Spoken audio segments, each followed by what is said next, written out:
On Thursday, I go to school again. We have a new student in our class. Her name is Monica, and she is from Italy. At the beginning of the lesson, my teacher asks her how her life is. My teacher knows Monica from 1 year ago when she attended her class. That one was a class for beginners, and it was only for 2 weeks during summer holiday. When Monica speaks, her English is beautiful. Her pronunciation is very good, and she is very fluent. My teacher is very happy, and she asks Monica, "Where did you learn English so well? You speak very fluently. What school did you go to?" Monica replies, "I didn't go to school. I learned English at home. I used the advice and techniques that you taught us last summer. I did a lot of reading, shadowing, and thinking aloud. I tried to think more in English than in Italian. This is how I improved my English. The 2 weeks I spent last summer at your class helped me a lot. You showed me the way. I knew exactly how to work on my English every day.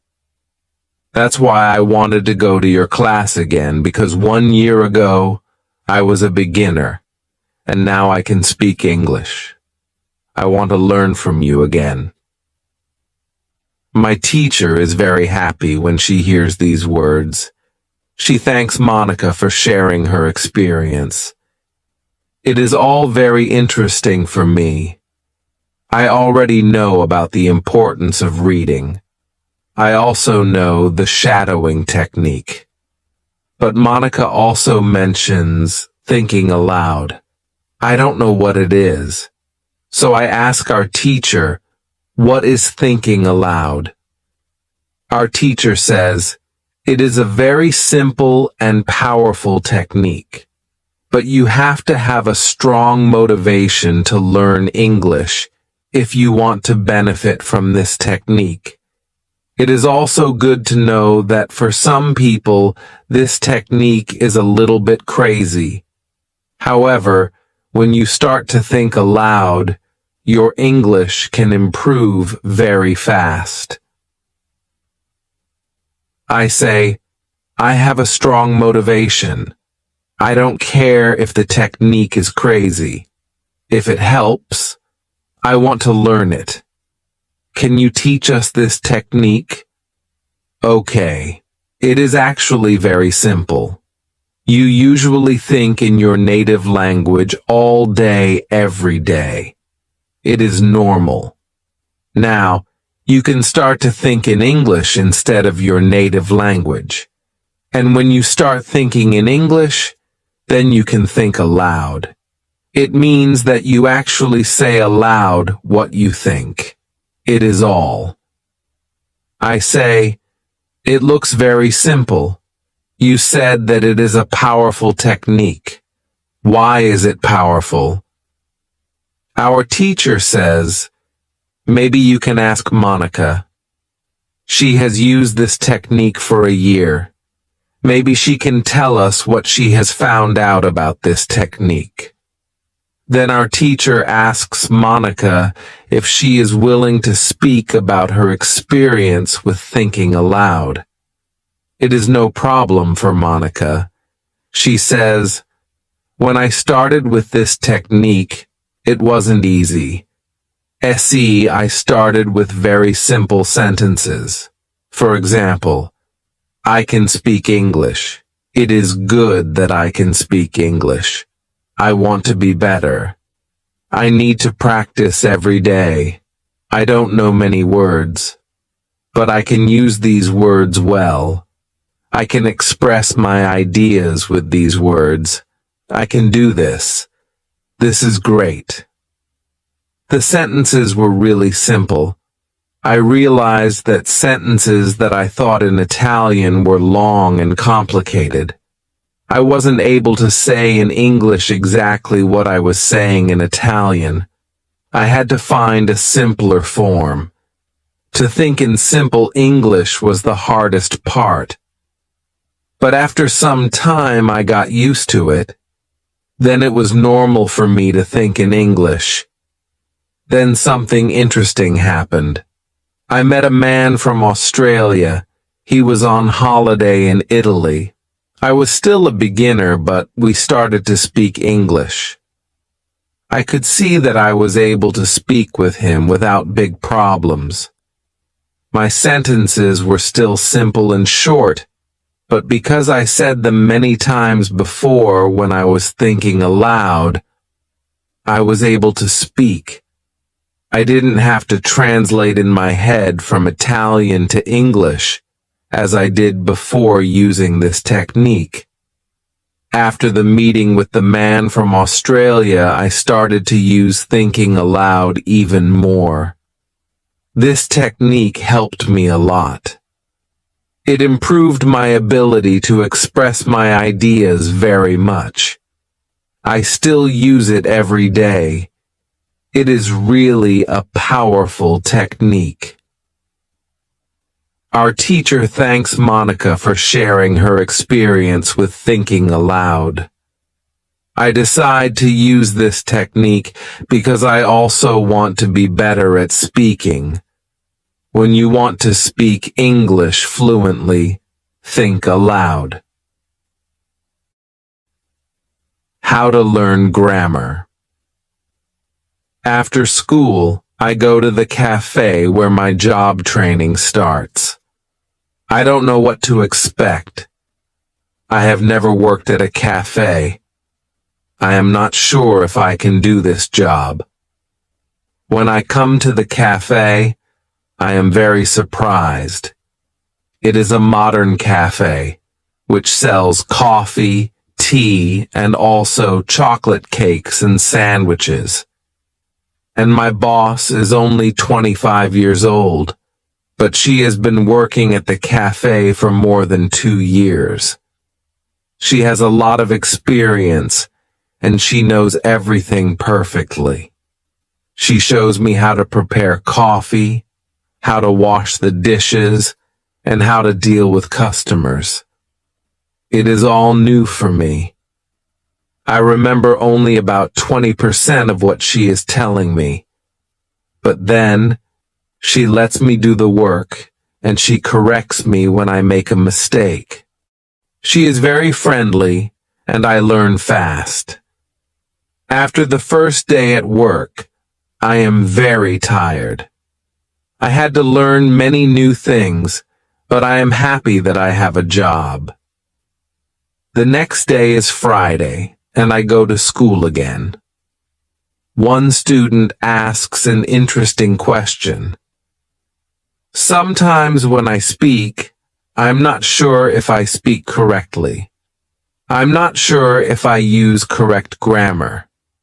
Can you help me what to do if I want to learn grammar? Our teacher says, "Thank you for your question." There are 2 groups of students. Some students study English because they want to be able to speak. Some students study English because they want to pass an exam. For each group, there is a different approach. First, I will speak about those who need English for speaking. If this is your case, you don't have to study grammar a lot. When you learnt your native language, you also learnt it without studying grammar. You can learn English grammar naturally by using the language. The best way to learn grammar naturally is by reading a lot. Books are written in good grammar. When you read, you will learn grammar in the context of the whole sentence. I also recommend shadowing. When you do shadowing, you practice the correct grammar. You do it naturally. You don't have to try to remember anything. You only copy sentences with correct grammar. If you need English for speaking, but also want to study grammar, you can visit www. www.grammerinlevels.com. This website shows what grammar is important for the different levels of English. You can find the most important grammar rules for speaking there. The second group of students are those who study English for passing an exam. If you are one of these students, I recommend studying specifically for this exam. It might be helpful to get the versions of this exam from the past years if they are available and train with them. Of course, your exam will be a little different, but the structure is usually the same or very similar. From my point of view, the versions of the exam from the past years are good training materials.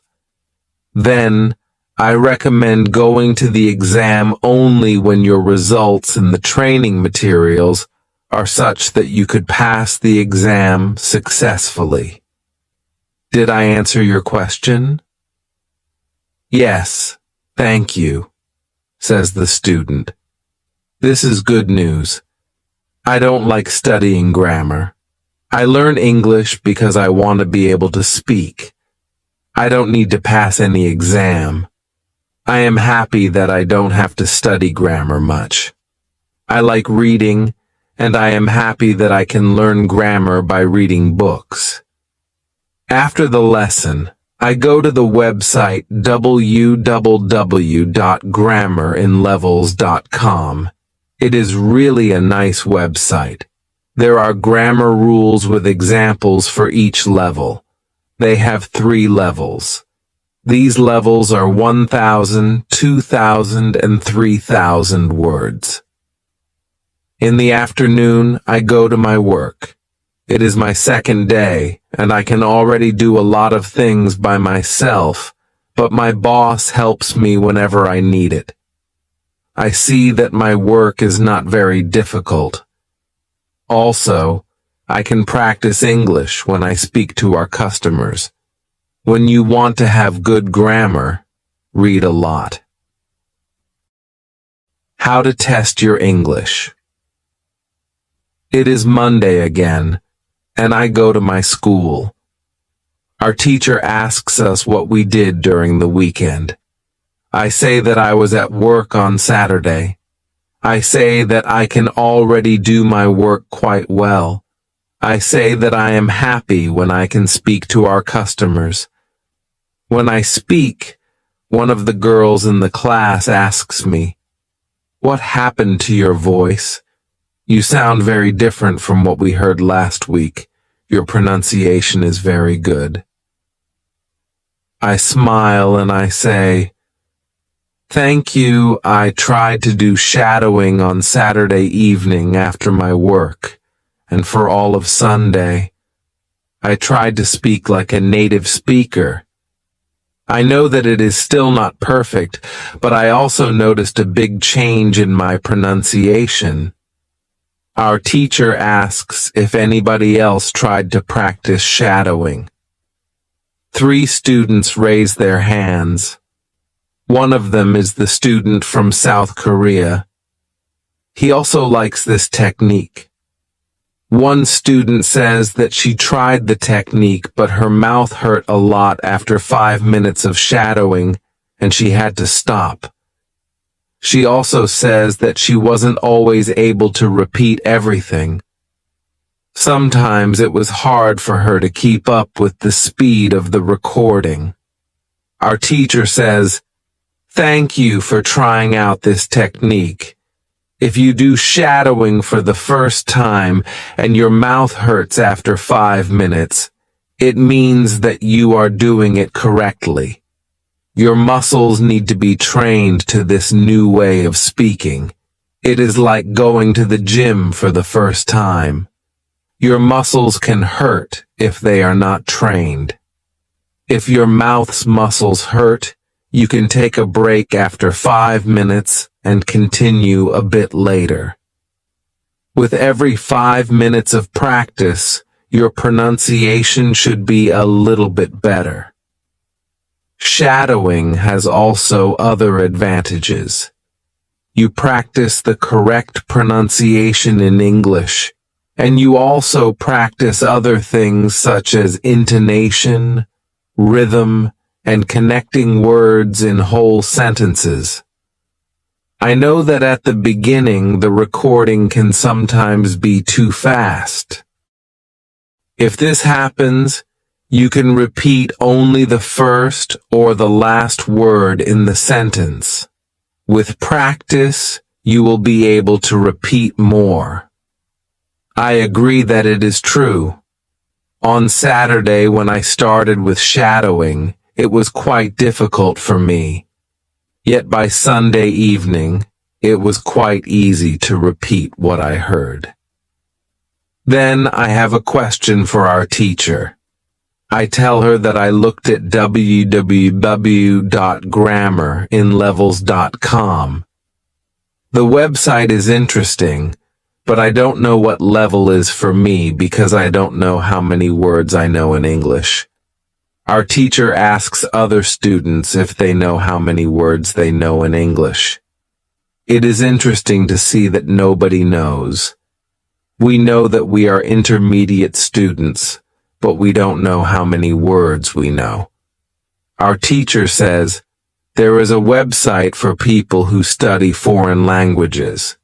You can do a test there. You can find out how many words you know. The test has only 2 steps, and it is really simple. The name of the website is www.testlanguages.com.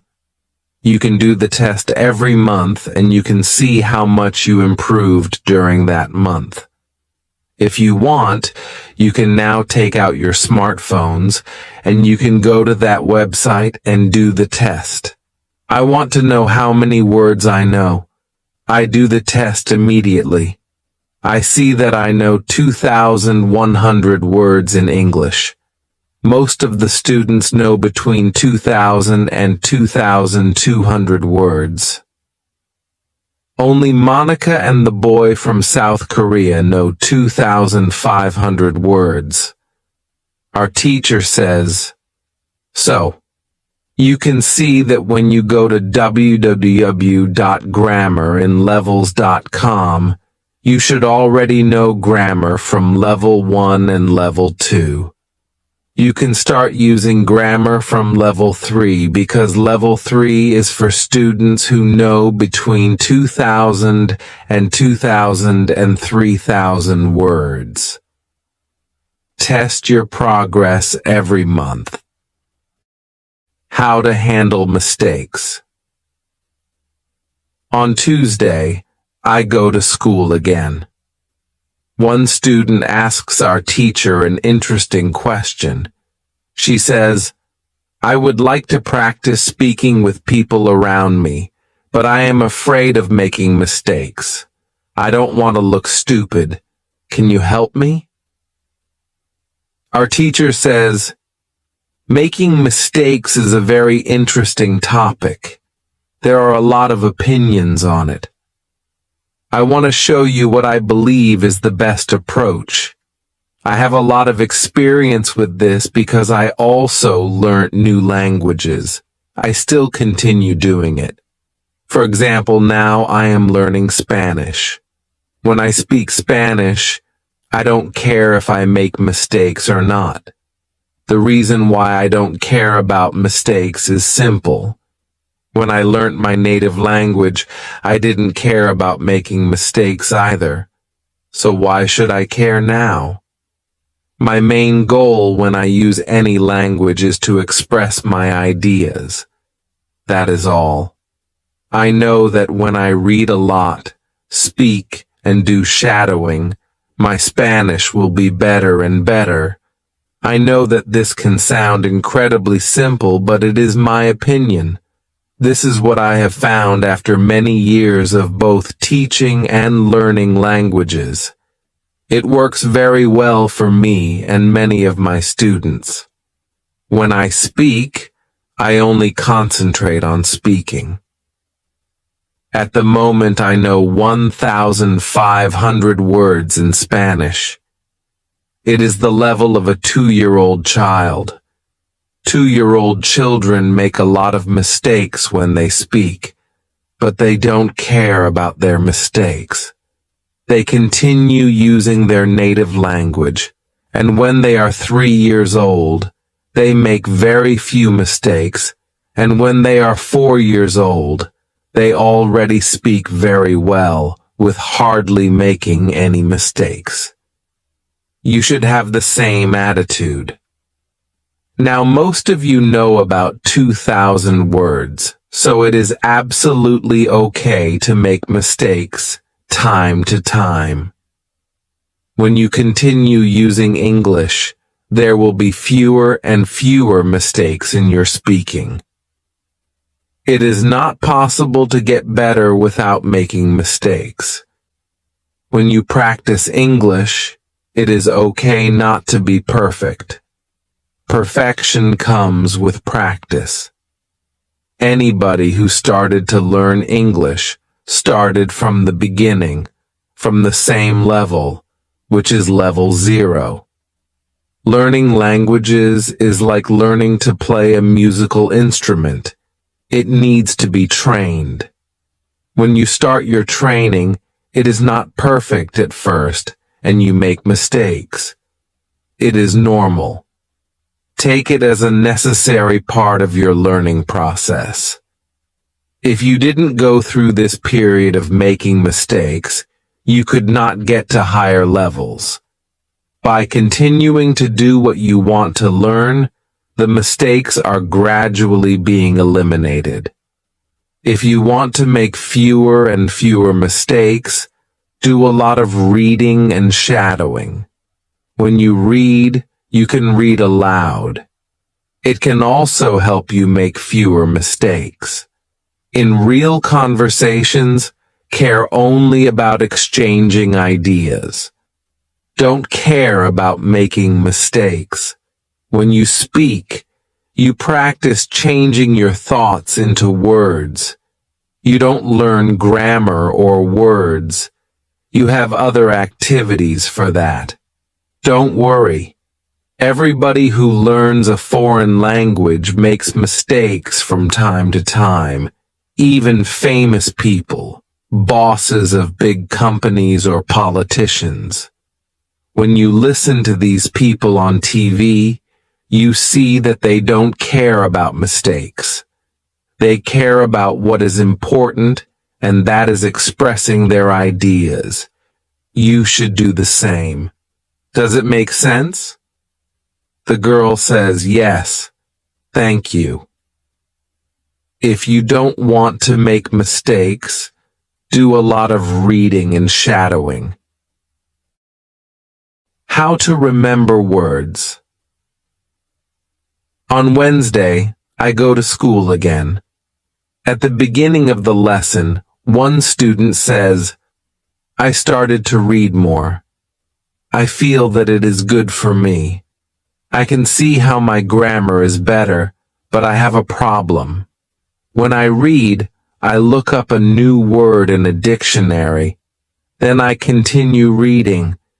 Sometimes when I see the same word again only 10 minutes later, I don't remember the word and I have to look it up again. Can you help me to remember the words better? Our teacher says that it is an interesting question, and she gives this explanation. It is absolutely normal that you don't remember the new word immediately. Usually, you will have to look up the word 5 times before you remember it. There will be also words that you will have to look up 10 or 15 times. These words are usually verbs. When we learn a new word, the word goes through phases. Only when you achieve the last phase, you remember the word very well. There are 5 of these phases. Let's have a look at them. The first phase is the moment when you see the word for the first time and you don't know the word. you look it up in the dictionary. The second phase is the moment when you see the word that you have already looked up in the dictionary, or heard, or saw it in the past. You know that you saw this word before, but you still don't remember its meaning. You look up the word again.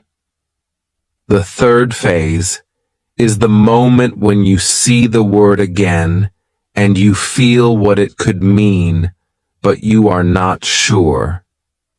For example, you know that the word is some kind of object or some animal or a verb. The fourth phase is the moment when you already know what the word means when you see it, but you are not able to recall the word when you want to say it. When this phase happens, the word is in your passive vocabulary. The fifth phase is the moment when you are able to use the word when you speak. Now, you can see there are 5 phases altogether. Do you understand now why it is not possible to remember a new word when you see it for the first time? You would have to jump across all the phases with the first encounter with the word. You have to see or hear every word several times and let it go through all the phases until you get to phase number 5.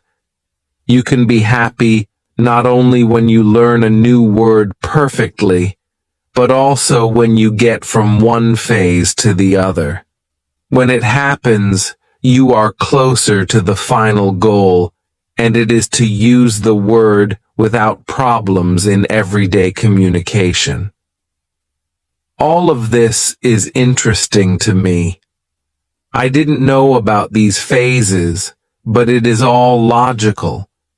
It also happened to me that I looked up a new word in the dictionary, but 2 minutes later I didn't know what the word was, and I had to look it up again.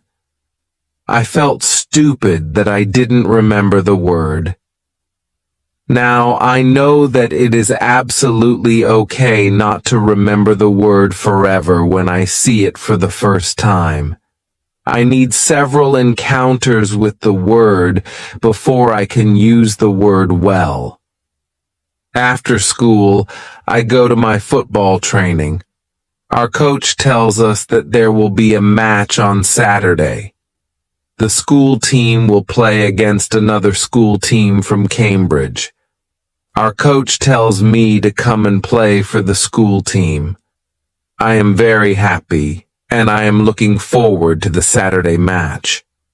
When you want to remember a new word, you need to see or hear the word about 10 times. How to improve listening. The next day, I go to school again. One of the students has an important question. He wants to know how to improve his listening skills. He wants to know what the best approach is. Our teacher says, "Thank you for your question. Good listening skills are very important for communication. If you don't understand what people are saying, it will be difficult for you to speak with them." There are a lot of materials on the internet for students of English. Some students can have a problem with finding the right listening materials for them. Let's have a look at what you should listen to. There are 2 types of materials which you can listen to. You can listen to some audio, or you can watch a film. These are quite different materials, and different rules apply to them.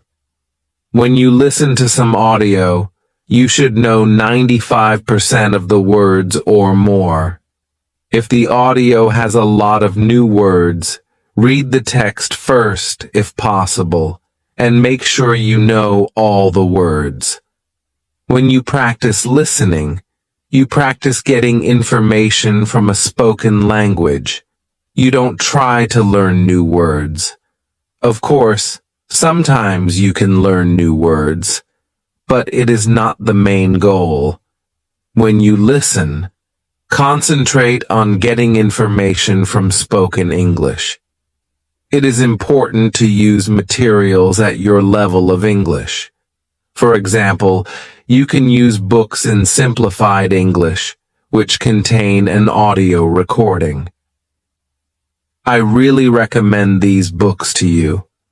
They are fantastic because you can choose a book at your level of English. When you have such a book, read the book first and then listen to the recording at home. Or, when you travel, you can read two great books at www.robinsoncrusoeinlevels.com or www.thelittleprinceinlevels.com. You can also visit www.newsinlevels.com if you like listening to the news. All these materials are in 3 levels of English. The second type of materials for listening practice are films and videos on www.youtube.com. These are also great. You can start using them when you know 2,000 words in English or more. This is what you should do with a film. Watch it for the first time with subtitles so that you know what the film is about. Then watch the film without subtitles. If you like the film very much, you can watch it more than once. When you watch one film many times with every view, you will understand more.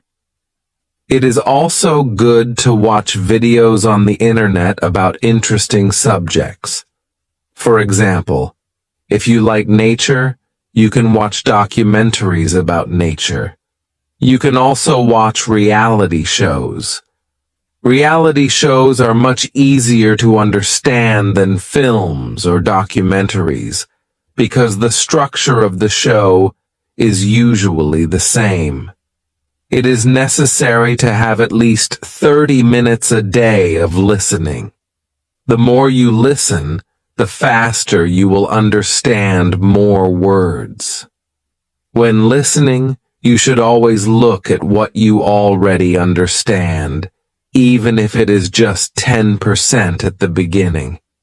It is very easy to demotivate yourself by realizing all of the parts that you don't understand yet. Look at what you already know. Be happy for every new sentence you have understood. Listening is the easiest way to learn. You don't have to do anything. You just listen. Did this information help you? Yes, says the student. Thank you. The listening topic is very interesting for me. Now I know what to do to improve my listening. When you want to be good at listening, listen for 30 minutes every day. What you need before you start. On Friday, we have an interesting conversation in our class. Our teacher has a question for us. She asks, "What was your first reason to learn English?" Do you remember the moment when you started to learn English? When did you start to be really interested in the language? I say that I remember the moment when I started to be interested in English. My teacher says, "Can you tell us what happened?" I say, yes. First, I have to say that English wasn't always my favorite subject. I started to learn English at high school. At the beginning, it was very difficult for me. I didn't understand the structure of the language. It was illogical to me. I tried to remember words. I tried to learn grammar, but it was very hard. When I finished high school, I was still only a beginner. I couldn't speak English, and I believed that I would never learn this language properly. I simply believed that English wasn't for me. Then something happened. I always liked music, and when I was 20, I started to listen to the Beatles. I wanted to understand what they were singing, so I started to translate their songs. Slowly, I understood more and more. Then I met two ladies from England on a train. We had a simple conversation, but it helped me very much. I started to believe that I could learn English. From that moment on, I was working on my English almost every day, and I was getting better and better. Then I decided to go to England and improve English here. My teacher thanks me for sharing my story. She also tells me, "Here is something very interesting about your story. You are still you. The first, you didn't have motivation to learn English. The second, you had a motivation. You wanted to understand songs. You can see that motivation is very important. When you have it, you can succeed. When you don't have it, it is very hard to be successful." Then our teacher asks everybody in the class about their motivation to learn English. The stories are very interesting. One girl's motivation is to be able to read historical books in original English. One student wants to be a professional tennis coach in England. He wants to speak perfect English before he starts his career as a coach. One woman wants to work for a big international company, and she needs English for her job. I can see that everybody has some kind of motivation to use English in real life or to get information from books. At the end of the lesson, our teacher asks us if we like English. I say, "I didn't like English at my high school, but now I like it a lot. I can see how useful it is to know this language." Our teacher says, "This is another important factor when you learn a new language. It is good when you like something which is connected to English. It can be people, music, culture, or history. If you like English, it is easier for you to learn it. If you want to be able to communicate in English, it is good to know 3,000 words or more. If you don't like English, it is more difficult to find time to practice enough to get to the level of 3,000 words." I can agree with my teacher. Now, I like not only the Beatles but also my teacher and my boss, who is also English. I also like English humor. Now it is much easier for me to find time to practice English every day. On Saturday, I go to play football for my school team. We have some very good players on our team and we win 3-2. We are all very happy. We go to the pub after the match and we celebrate our victory.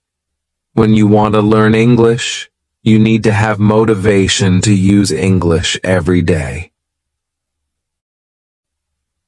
How to learn 3,000 words.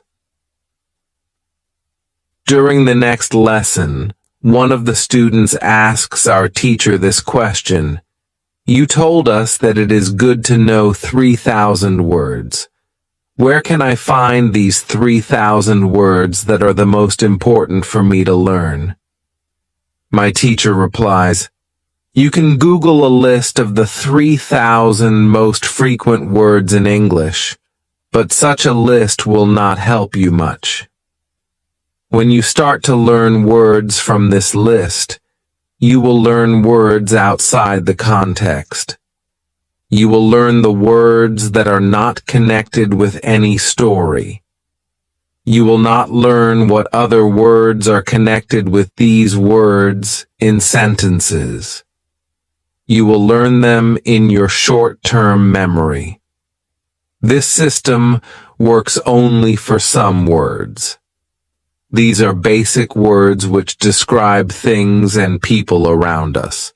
For example, mother, father, apple, blue, orange, dog, cat, book, car, house, city, boy, girl, water, cinema, or paper. These are words which represent something that you can imagine easily. For example, when you learn the word dog, you know immediately what it is. You have a clear idea in your head what the word means. Yet when you want to learn words such as appreciate or suppose, this system doesn't work well. This is a problem many students experience. They start their studying by using lists of words. It works at the beginning, and they believe that they can learn English this way. They don't know that when they achieve the level of 1,000 words, they have to start using a different system. If you want to learn words from a higher level, you have to learn them from whole sentences. If you understand the meaning of a word in the context of a sentence, you will learn the word much better. You can learn words from lists, but there is usually a limit where you can go with this way of learning, and it is 1,000 words. Also, way of learning is very slow. There are much better ways which we have already spoken about, such as reading. For beginners, the best book to read is Robinson Crusoe in simple English. You can find this book at www.robinsoncrusoeinlevels.com. It is the best book I know of for learning new words for beginners. There is also one interesting rule that applies here. Every word that is important for you will come back to your life again and again until you learn the word. This is very similar to the way we learn your own language. When we are children, we don't study from lists of words. We just use the language, and important words keep coming into our lives again and again, until one day we know what the words mean. We keep learning new words this way all our lives. For example, the verb Google is a new word in many languages. We learnt this word by using the language. We didn't learn this word from any list of words. When you heard the word Google for the first time, you probably didn't know what the word meant. Then you heard it again and again as the word was important for you, and after some time, you understood the word. You can forget about lists of words. Learn new words by reading stories and other interesting texts. When you use English a lot every day, you will learn new words more effectively than from lists of words. Does it make sense? Yes, says the student. Thank you. After school, I go to my work. I already understand how to do my work very well. Things start to be automatic. I am happy that I understand my customers. It is not very difficult because the conversations are usually very similar. Our customers want some coffee or sandwiches. so the words are usually the same or very similar. My confidence goes higher, and sometimes I start to have longer conversations with our customers. Everything is good, but then something happens. It is a little bit shocking for me. When you learn a new word, learn it as part of the whole sentence.